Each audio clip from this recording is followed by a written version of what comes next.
I would like to begin by introducing again the Secretary General of APRU, Dr. Chris Termuen. Thank you so much for joining us. Am I going to have the video? Where's the word?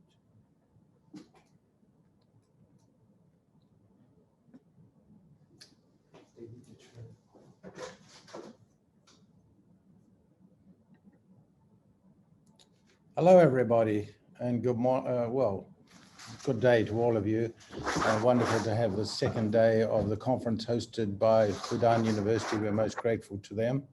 And it is now my pleasure and privilege to introduce Professor Alejandro Gaviria, President of Universidad de los Andes, a member of APRU.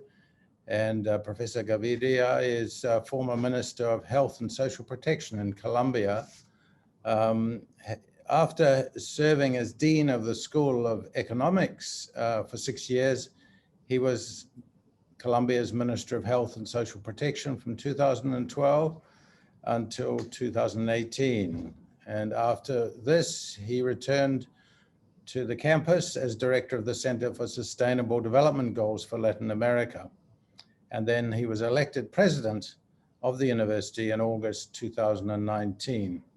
He has had a broad career as a researcher, professor, and civil servant, undergraduate degree in civil engineering, a master's degree in economics, and a PhD in economics from the University of California, San Diego, another APRU member. He has many high distinctions and awards, including the Government Award, which for most distinguished citizens for services to the country, and is author of several books, and one of which I note is on education and social mobility. It is a great pleasure to have Universidad de los Andes as a member of APRU, and a special pleasure to have its president and former minister addressing us today. I hand over to you. Thank you very much, Chris. Thank you, Melissa. And good morning and good evening to everyone. Let me share my presentation, see if I can do this. Here we go.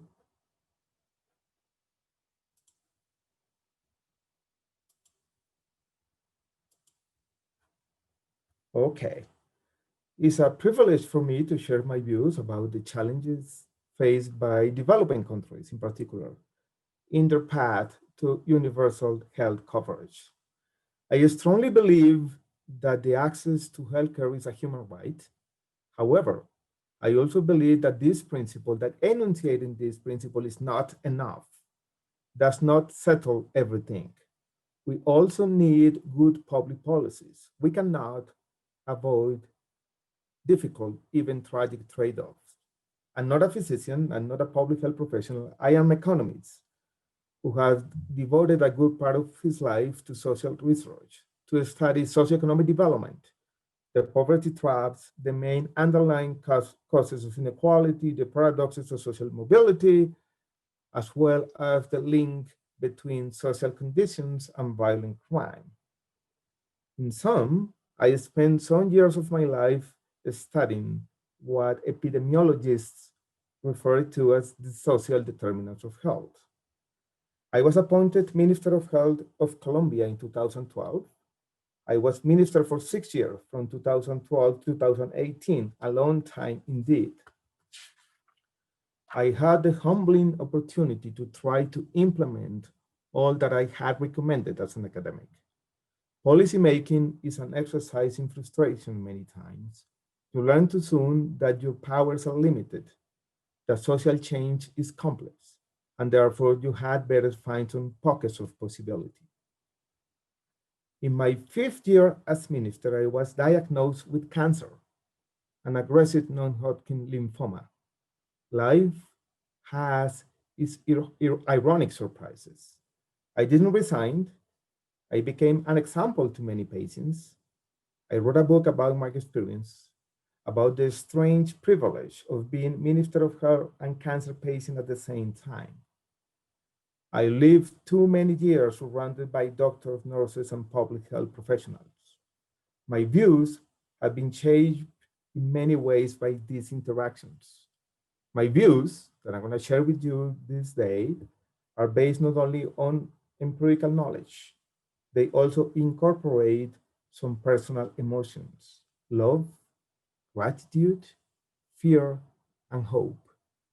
With this introduction, I want to tell you an interesting story, a story about progress, and also a story about obstacles and difficulties. The story of health reform in Colombia over the last 25 years.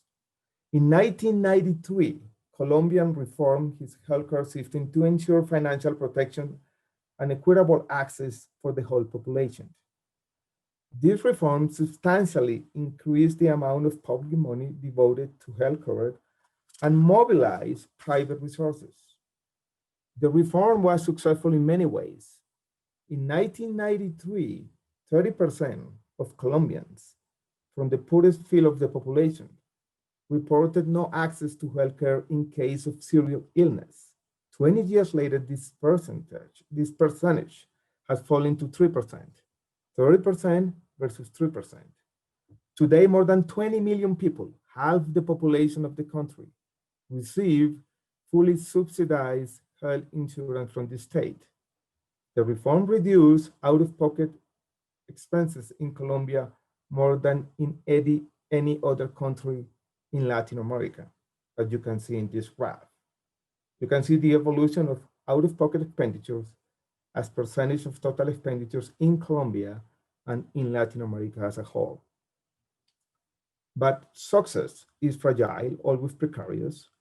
Many of the positive changes of the reform in Colombia were put at risk by technological pressure, by the illusions of modern medicine, if you will. Beginning in 2005, new medicines not included in the basket of benefits covered by the insurance began to be paid for with public funds. Pharmaceutical companies, providers, and doctors quickly realized that the Colombian state was willing to pay for almost everything at almost any price. Payments for new medicines increased and financial problems mounted. Debts with providers grew rapidly. In addition, public confidence in the system deteriorated. The health system in Colombia went almost bankrupt. What has been a successful reform almost became a tragic story. We learned as a country a painful lesson, namely, universal health coverage is complicated. Doesn't mean access to all new medicines, regardless of their value. Dealing with innovation, dealing with the financial tension brought about by technological change is, in my opinion, paramount to the sustainability of any reform effort. Colombia is still grappling with these tensions. However, the worst case scenario was avoided. How? At least 5 different policies were adopted. In my view, any developing country that attempts to guarantee access to decent healthcare to all citizens must necessarily adopt such policies. Let me summarize them. I'm going to start with the first one, price controls. I believe in free market. I am an economist, but I also believe that the state should intervene to correct market failures. With the purpose of attracting the newest medical innovations to the country, Colombia liberalized drug prices in 2005. Over time, pharmaceutical companies seizing the opportunity. They practice a hateful form of price discrimination. They set prices in Colombia above those charged in many countries in Europe and elsewhere. Correcting this was not very difficult. We focused on patent medicines. We defined a group of countries for international reference pricing, 17 countries in total, mainly Europeans and Latin America. We set up an observatory, a systematic effort to observe and compare prices. We set a cap, a maximum price to be paid by the Colombian state and insurance in the 25th percentile of this group of 17 countries. We were able of controlling thousands of prices. Average reduction was 40%. We saved the healthcare system and the Colombian people hundreds of millions of dollars every year. This graph illustrates, for example, the case of rituximab. Before intervention, Colombia was paying much more than any other country in the world except the United States. After, we were just paying further prices. You can see the country after the intervention. Let me add, if you will, a dramatic point to this story. After price controls were established, I was diagnosed with lymphatic cancer. Rituximab was the first medicine I received as a patient. The nurse knew all the controversy about price controls in general, rituximab in particular. I remember that she smiled to me as a way of acknowledging that life has some strange rewards. Let me now move to my second point, biosimilars. Colombia was the first developing country to define a clear regulation for the market authorization of biosimilars. It was complicated, full of technical details that I don't want to bring about. The spirit of the legislation, though, was simple. Clinical trials should be avoided if unnecessary. In many cases, science will be able to tell whether a biosimilar protein is, for all practical purposes, similar to an original protein. I oppose unnecessary barriers to competition. This almost sounds like common sense. Market competition should operate after patents expire. However, opposition from the pharmaceutical industry was strong. They took the Colombian government to courts, lobbied intensely, locally and internationally, and even because of this matter, tried to block the accession of Colombia to the OECD. Again, market competition of off-patent medicines is paramount, in my opinion, to the financial sustainability of health systems in general, and to the health system in developing countries in particular. With this, now I can move to my third point, health technology assessment. I showed this graph, the graph that you are seeing at this moment, many times in my years as Minister of Health, to physicians, to regulators, to public health specialists, and so on. The graph summarizes the complexities of medical innovation. The horizontal axis shows the price of a new technology, say a new cancer drug. The vertical axis shows a relevant outcome, say overall survival. Medicine A in the graph is an essential medicine. Let us assume that medicine A is already included in the benefit basket available to all patients. Let us assume now that there are two innovative medicines in the pipeline, A prime and B. A prime, as you can see, has a very high price, but only has a marginal benefit in relative terms. To the contrary, B has a moderate price,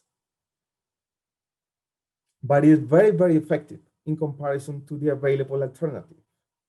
I will argue, from my experience, that most innovative medicines are A primers, are similar to A prime, not to B. That is, there is in many cases, there is often a divorce between value and price in medical innovations. This graph, for example, shows the dollar paid by any additional year of overall survival in cancer medicines according to the year they hit the market. The graph corresponds to the United States. In the mid-1990s, they pay as a society around $50,000 per additional year. 20 years later, they were paying almost $200,000 for this additional year, 4 times as much. There are many reasons for this, scientific, economical, demographical, and so on. Be it what it may, this, in my opinion, this divorce between value and price poses a great challenge to all countries that pretend to include all people in their health systems. Creates a huge ethical problem. Who is to decide when to say no to A prime?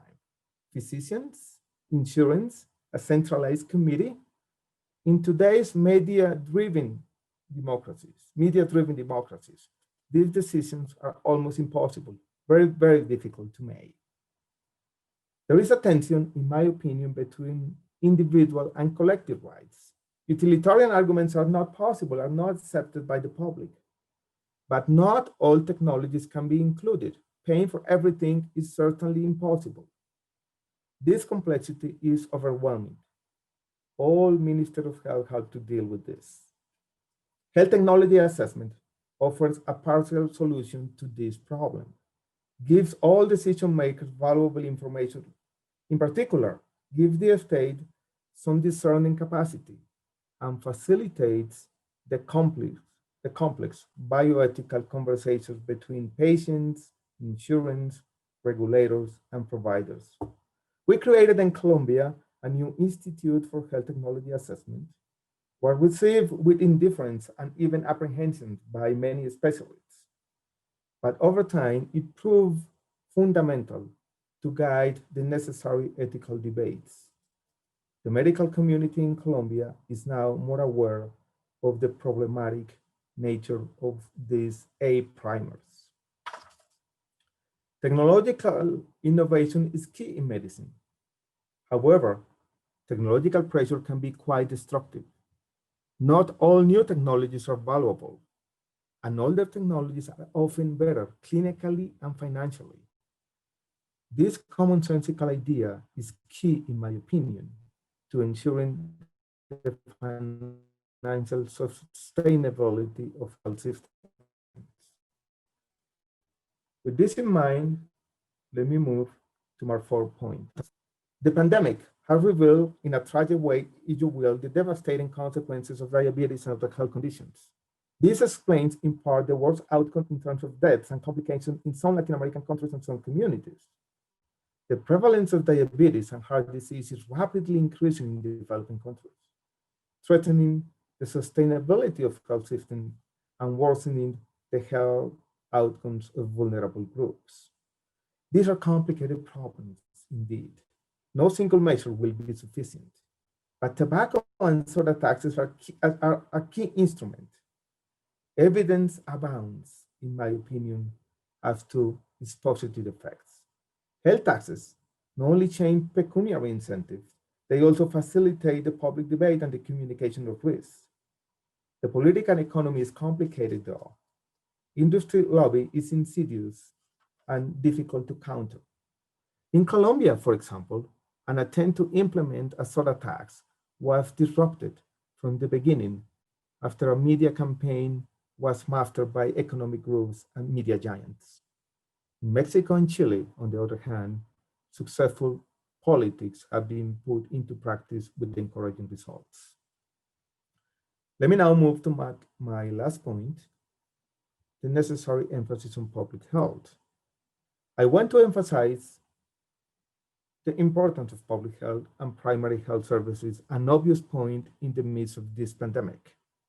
Collective interventions are very cost-effective, touch many lives, and save money.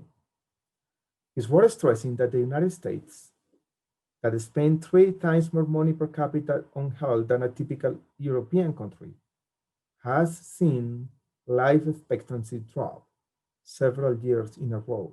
Again, the United States, that spends 3 times more money per capita than a typical European country, has seen life expectancy to drop several years in a row.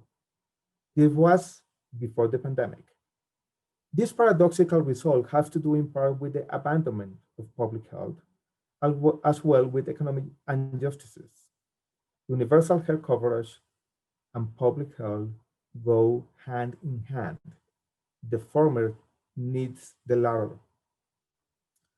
Let me finish by summarizing my arguments. I have made 2 general points. The first one, health inequalities are the worst of all. A universal health coverage is fundamental in any society that respects human rights and human dignity. This is my first point, a general point. Second, at least in developing countries, universal health coverage needs price controls of patent medicines, market competition in off-patent medicines, centralized health technology assessment, soda and tobacco taxes, and a special emphasis on public health. Thank you very much for your attention. Greetings from Bogota, and all my regards to everyone. Thank you so much for that reminder about how important social determinants are, as well as touching on the ethical issues around universal health coverage and the need for public health systems and universal health coverage to go hand in hand. I have a question for you from Flavio, a Chilean who's studying in Australia. And he would like to know, how would you recommend dealing with strong lobbies from pharmaceutical companies? In my case, Melissa, was not easy at all. And one very, very important point to counter this lobby is, as Minister of Health, having a good relationship with the President. And being brave is also very important. Being persistent. Know from the beginning that probably you are not going to win all the battles, but you're going to win the big ones. And I had the opportunity to be minister for 6 years, and I can say that I won some battles, and that was gratifying in some ways. So, thank you. Two pieces of advice are key. In my case, was key the good relationship with the President, that he supported me in many difficult battles, and being brave is also important in these cases. Okay, thank you. And we have another question coming from Fernando, who would like to know, what would be your kind of top recommendations then on how people like us in academia could advance universal health coverage in our respective countries? Is there anything that students or researchers or people in academia could do? Probably, Melissa, and I think it's very important that people from academia, in a way, engage themselves in public debates, not only in technical debates. Broaden their audiences, I think, is key. And I think in academia, we have a double responsibility. One is to generate knowledge, but the other one is to participate intensely in public debates. This is key. Use our voices as advocates and leaders. Exactly. Like that. Okay, well, that looks like we're out of time. Thank you so much, President Gaviria, for taking the time. And thank you very much for the invitation, and thank you to everyone. Thank you.